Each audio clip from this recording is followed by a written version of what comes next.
ജഡ്ജിമാർക്കിടയിൽ അഴിമതി നടക്കാറുണ്ട്. നിങ്ങൾ കേട്ടില്ലാത്തൊരു ക്വസ്റ്റ്യൻ ആയിരിക്കും ഇത്. ഹിയർ ഓപ്പൺ ആയിട്ട് പറഞ്ഞു കഴിഞ്ഞാൽ നമ്മുടെ ജുഡീഷ്യറി സിസ്റ്റം അത്ര പരിശുദ്ധമൊന്നുമല്ല.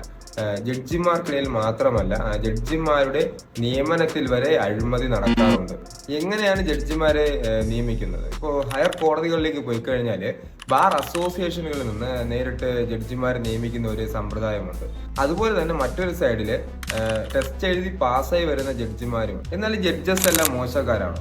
ഒരിക്കലുമല്ല. ഈ കുറച്ചു പേരിങ്ങനെ ബന്ധു നിയമനങ്ങൾ കൊണ്ടും അതുപോലെ തന്നെ രാഷ്ട്രീയ സമ്മർദ്ദങ്ങൾ കൊണ്ടും ഈ ജുഡീഷ്യറിയുടെ ഭാഗമാവുകയും അവരുടെ ഭാഗത്തു നിന്നാണ് ഇതേപോലെ അനവധി അലിഗേഷൻസ് നമുക്ക് ഉണ്ടാകുന്നത്. ജഡ്ജിമെന്റ് വരെ മറ്റൊരു വ്യക്തിയെ കൊണ്ട് എഴുതി തയ്യാറാക്കുന്ന ജഡ്ജസ് ഉള്ള ഒരു നാടാണിത്.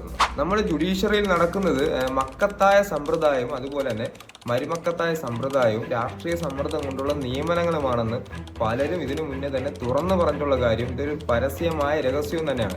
ഇത് നിങ്ങൾ നമ്മുടെ സുപ്രീം കോടതിയിലെയോ അല്ലെങ്കിൽ ലോവർ കോടതികളിലെയോ ജഡ്ജിമാരുടെ ലിസ്റ്റ് ജസ്റ്റ് ഒന്ന് പരിശോധിച്ചു കഴിഞ്ഞാൽ നിങ്ങൾക്ക് ഈ കാര്യങ്ങളെല്ലാം മനസ്സിലാക്കുന്നതാണ്. രാഷ്ട്രീയ സമ്മർദ്ദം കൊണ്ടൊരു വ്യക്തി ജുഡീഷ്യറി സിസ്റ്റത്തിന്റെ ഭാഗമായുള്ള പ്രശ്നമെന്ന് പറയുന്നത് ആ വ്യക്തി എഴുതുന്ന ജഡ്ജിമെന്റുകളിലും രാഷ്ട്രീയ ചായ്വ് ഉണ്ടാവും. പിന്നെ ഗവൺമെന്റിന്റെ ഭാഗത്തുനിന്നും ജഡ്ജിമാർക്ക് പ്രഷർ ഉണ്ടാകാറുണ്ട് എന്ന് പലരും തുറന്നു പറഞ്ഞിട്ടുള്ള കാര്യം തന്നെയാണ്. ഈ ജഡ്ജിമാരുടെ ജുഡീഷ്യറിയുടെ കാര്യത്തിൽ എന്തുകൊണ്ടാണ് ഈ ഗവൺമെന്റ് ഇടപെടുന്നതെന്ന് എനിക്കിതുവരെ മനസ്സിലായിട്ടില്ല.